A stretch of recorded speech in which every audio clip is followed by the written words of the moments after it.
আসসালামু আলাইকুম প্রিয় দর্শক, নিজের আলাপচারিতায় আপনাদের সকলকে আমন্ত্রণ জানাচ্ছি। ডায়ালগস থেকে মনোজ দাস বলছি। এখনকার যে বিষয়টি নিয়ে এখন আলোচনা করব সেটা হলো শেখ হাসিনার পতন চেয়েছিল ভারত, হঠাৎ এই রটনা কেন, এই বিষয়টি নিয়ে বাংলাদেশের একটি ইউটিউব চ্যানেলে ব্লিটস ম্যাগাজিনের সম্পাদক সালাউদ্দিন শোয়েব চৌধুরীর একটি মন্তব্য শুনলাম। তিনি বললেন ভারত সরকারও শেখ হাসিনার সরকারের পতন চাইছিল। তিনি আরো বলেন যে এই ব্যাপারে আমেরিকা ও ডিপ স্টেটের সঙ্গে ভারতও নাকি একই বন্ধনীতে ছিল। শুধু সালাউদ্দিন শোয়েব চৌধুরী নন, বাংলাদেশের একাধিক সূত্র থেকে ইদানিং জানতে পারছি এই কথাটি। এমনকি একাধিক আওয়ামী লীগ নেতাও আমার কাছে ব্যক্তিগতভাবে সংগোপনে এই সন্দেহ প্রকাশ করেছেন যে নানান কারণে শেখ হাসিনার ওপর ভারত নাকি খুশি ছিল না। কারণ সেগুলো তাদের মুখে শোনা যাচ্ছিল যে মৌলবাদী শক্তিকে অতিমাত্রায় উৎসাহ প্রদান করছিলেন শেখ হাসিনা, কৌমি জননী উপাধিও পেয়েছিলেন এইসব ইসলামী শক্তির কাছ থেকে। এছাড়া কূটনৈতিকভাবে চীনের সঙ্গে বেশি ঘনিষ্ঠতা, আবার দেশের মধ্যে গণতান্ত্রিক ব্যবস্থার বিরুদ্ধে দমন পীড়ন, এই সবগুলো কারণের জন্য ভারত নাকি পরম মিত্র হয়েও শেখ হাসিনা ভারতের কাছে লায়াবিলিটি বা বোঝা হয়ে গিয়েছিলেন। এই বোঝা বা লায়াবিলিটি কথাটি ব্যবহার করেছেন শোয়েব চৌধুরী সাহেব স্বয়ং। আর সেজন্যই নাকি ভারত চাইছিল অন্তত অস্থায়ীভাবে হলেও শেখ হাসিনাকে একটা ঝাঁকি দিতে। এই ঝাঁকিটাই হচ্ছে নাকি শেখ হাসিনার পতন, যেটা চেয়েছিল ভারত বলে বলা হচ্ছে। বিষয়টা খুবই গুরুত্বপূর্ণ এবং একই সঙ্গে অতি জটিল, কারণ এখানে আন্তর্জাতিক কূটনীতি, আঞ্চলিক স্বার্থ এবং ভূ রাজনীতির সূক্ষ্ম টানাপোড়েন কাজ করছে। সংক্ষেপে বললে শেখ হাসিনা ও ভারতের সম্পর্ক সবসময়ই বন্ধুত্বপূর্ণ, কিন্তু কৌশলগতভাবে ভারসাম্যপূর্ণ ছিল। শেখ হাসিনা কখনোই দেশের স্বার্থকে জলাঞ্জলি দিয়ে ভারতের সঙ্গে বন্ধুত্ব করেননি। তো দেখা যাক, এমন একটি ধারণার পশ্চাতে এই যে বলা হচ্ছে যে ভারতও চেয়েছিল শেখ হাসিনার পতন, এই ধারণাটি যারা এই কথা বলছেন তাদের এই বলার পশ্চাতে আদৌ কিছু সত্যি আছে কিনা, কিংবা সত্যি থাকলে সত্যিটা কি। প্রথমে দেখা যাক শেখ হাসিনা কি ভারতের কাছে লায়াবিলিটি হয়ে গিয়েছিলেন, যে কথাটি শোয়েব চৌধুরী মশাই বললেন। দেখুন, ভারত দীর্ঘদিন ধরে শেখ হাসিনার উপর নির্ভর করেছে নিরাপত্তা জনিত কারণে। বিশেষত উত্তর পূর্ব ভারতের বিচ্ছিন্নতাবাদী গোষ্ঠীগুলোকে আশ্রয় না দেওয়ার ক্ষেত্রে শেখ হাসিনার যে পথ নিয়েছিলেন, তার যা চিন্তাধারা ছিল, তিনি যেভাবে ভারতকে এই ব্যাপারটা নিয়ে নিশ্চিন্ত করেছেন, তার জন্য ভারত তার কাছে অবশ্যই কৃতজ্ঞ। এবং তিনি শেখ হাসিনা ভারতের খুব বড় কাজ করে দিয়েছেন এইভাবে। এছাড়া ভারতের সঙ্গে সীমান্ত, পানি বন্টন, তারপরে রেল কিংবা অন্যান্য সংযোগ ব্যবস্থা এবং বাণিজ্যিক সহযোগিতা হাসিনার আমলে অনেকখানি এগিয়েছে। আবার সাম্প্রতিক বছরগুলিতে হাসিনার শাসন নিয়ে দেশে বিদেশে যে স্বৈরতান্ত্রিক সমালোচনা, মানবাধিকার সংক্রান্ত হাসিনার খারাপ রেকর্ড, জানি না তার মধ্যে কতটা সত্যি আর কতটা প্রচার, এবং রাজনৈতিক সংঘাত বেড়েছে, তাতে ভারতকে কিন্তু মাঝে মাঝে পশ্চিমা চাপের মুখে পড়তে হয়েছে, অস্বস্তিতে পড়তে হয়েছে, এটাও দেখা গেছে। তাই এক অর্থে হাসিনা ভারতের জন্য অত্যন্ত উপকারী বন্ধু, কিন্তু একই সঙ্গে কিছু ক্ষেত্রে সমস্যাও হচ্ছিল তাকে নিয়ে। দুটো দেশের মধ্যে বোঝাপড়ার ক্ষেত্রে সমস্যা হওয়াটা খুবই স্বাভাবিক ব্যাপার। বাংলাদেশ তো ভারতের কোনো অঙ্গরাজ্য নয়, আর অঙ্গরাজ্য হলেও সেখানে সমস্যা দেখা দেয়, যেমন পশ্চিমবাংলার সাথে ভারতের সরকারের সমস্যা দেখা গেছে। তাহলেও সেই অর্থে কোনো অর্থে কি শেখ হাসিনাকে ভারতের লায়াবিলিটি বলা যায়, যেটা শোয়েব চৌধুরী বলেছেন? আমার তো মনে হয় না। প্রিয় দর্শক, আপনারা এই ব্যাপারটা নিয়ে কি বলেন সেটা কমেন্ট করে জানাবেন।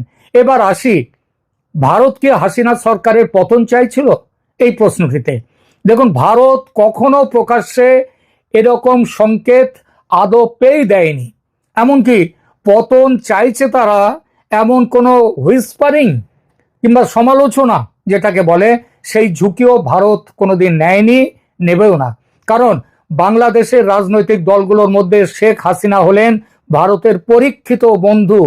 এটা পারস্পরিক দেয়া নেয়ার সম্পর্কের ওপর, পারস্পরিক দেয়া নেয়ার সম্পর্কে এই বন্ধুত্ব ব্যাপারটা থাকে না। এখানেই চীনের সঙ্গে ভারতের ফারাক। চীন তার সম্পর্ক ব্যবসায়িক স্তরে সীমাবদ্ধ রাখে, কখনো বন্ধুত্বের জায়গায় নিয়ে যায় না। তাদের কাছে আওয়ামী লীগও যা, জামাত বিএনপিও তাই। এদের মধ্যে কোনো ফারাক নেই, কারণ ব্যবসাটা হচ্ছে তাদের মূল লক্ষ্য, বন্ধুত্ব নয়। ভারত কিন্তু তা নয়। ভারত এই ব্যবসায়িক সম্পর্কের ওপরেও একটা বন্ধুত্বের সম্পর্কের জায়গা রেখে দেয়। ভারত বাংলাদেশ দ্বিতীয় কারণ দেখুন, ভারত বাংলাদেশ পাশাপাশি দেশ, পারস্পরিক স্বার্থে বাণিজ্য সম্পর্কের ওপর বন্ধুত্বের সম্পর্ক দু দেশের নিরাপত্তা ও উন্নয়নে একটা বড় ভূমিকা নেয় এবং সেটা নিয়েছেও। ভারত চায় বাংলাদেশের স্থিতিশীলতা থাকুক, কারণ অস্থির বাংলাদেশ সরাসরি ভারতের নিরাপত্তা, সীমান্ত, বাণিজ্য, এমনকি বিনিয়োগকেও প্রভাবিত করে। তবে হয়তো এটা সত্যি হতে পারে কিছুটা যে হাসিনাকে একটি ঝাঁকি দিয়ে বা চাপ সৃষ্টি করে তাকে গ্রহণযোগ্য নির্বাচন বা গণতান্ত্রিক সংস্কারের দিকে ঠেলে দেওয়ার একটা কথা ভারত ভাবতেই পারে। বন্ধু হওয়ার এটাও ধর্ম, বন্ধু হওয়ার এটাও ধর্ম, বন্ধুকে সঠিক পথ দেখানো। সেটাকে, এই পথ দেখানোটাকে যদি কেউ বলে চাপ সৃষ্টি করা কিংবা তার পতন চাওয়া, সেটা কি কখনো ঠিক? বন্ধুত্বের সম্পর্কের মধ্যে তাকে ভালো চাওয়াটা, এমনটা তো কখনোই সেটা হয় না, এটা মানা যায় না। এমন আলোচনা কিন্তু কূটনৈতিক মহলে শোনা যাচ্ছে যে ভারতও চেয়েছিল বাংলাদেশে হাসিনার বিরুদ্ধে যে অগণতান্ত্রিকতার কিংবা রাষ্ট্রীয় চাপের যে সমস্ত কথাগুলো আসছে, রাষ্ট্রশক্তি তাদের উপরে ব্যবহার করা নিয়ে যেসব অভিযোগ উঠছে, সেই অভিযোগগুলো যাতে সেগুলো অ্যাড্রেস করেন হাসিনা ঠিক মতো, সেটা এই আলোচনা কিন্তু ভারত করেছে, এটা কূটনৈতিক মহলে শোনা যায়। কিন্তু তাই বলে এমন নয় যে ভারত তার জন্য হাসিনাকে ছেড়ে দিয়েছে, তার পতন চাইছে। প্রশ্ন উঠে, এই যে পতনের কথা বলা হচ্ছে, এটা কবেকার কথা? 2024 জানুয়ারিতে বাংলাদেশে যে নির্বাচন হয়, সেই নির্বাচন বাতিল করতে আমেরিকা প্রচণ্ড চাপ সৃষ্টি করেছিল যাতে নির্বাচন না হয়। তারপর নির্বাচন যখন হলো, তখন কিন্তু আমেরিকার বিভিন্ন সংবাদপত্র তারা বলেছিল যে এই নির্বাচন কিন্তু অনেকটাই স্বচ্ছ হয়েছে। বিএনপি তারা সেই নির্বাচনে অংশ নেয়নি, সেটা আলাদা প্রশ্ন, সেটা তাদের নিজেদের ইচ্ছা।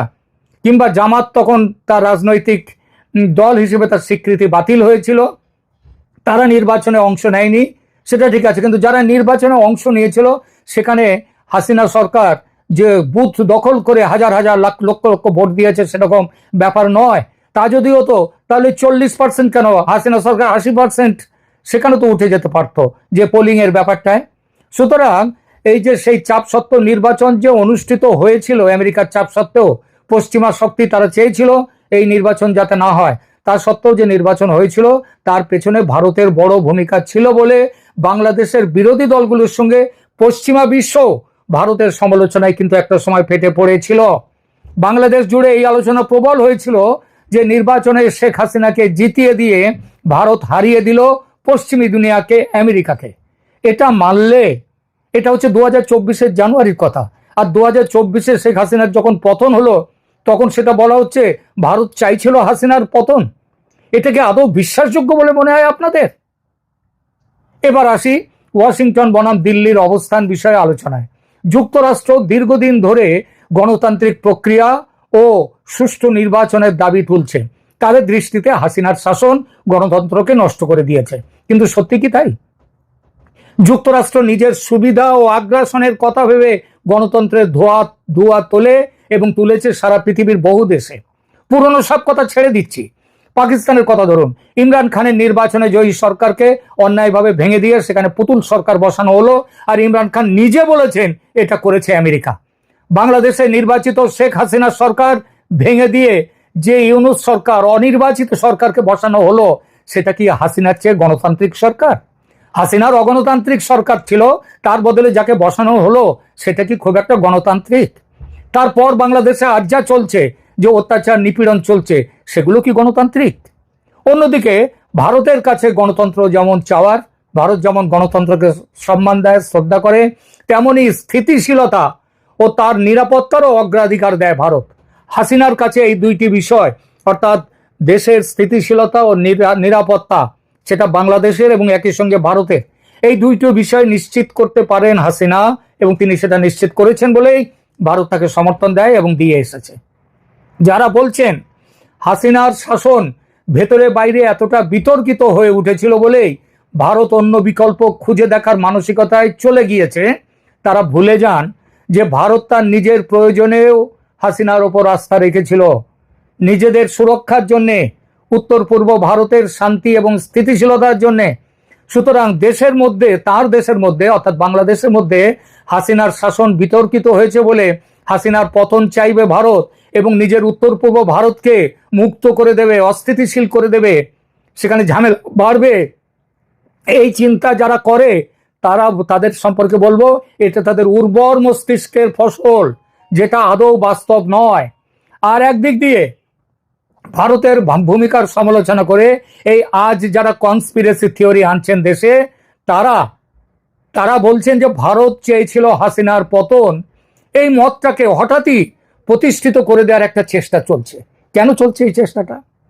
কারণ হলো হাসিনা ফিরে আসুক এটা চাইছে না বলে ভারত বাংলাদেশে সামরিক হস্তক্ষেপ করছে না বা কোনো কড়া ব্যবস্থা নিচ্ছে না হাসিনাকে ফিরিয়ে নিয়ে যাওয়ার জন্য।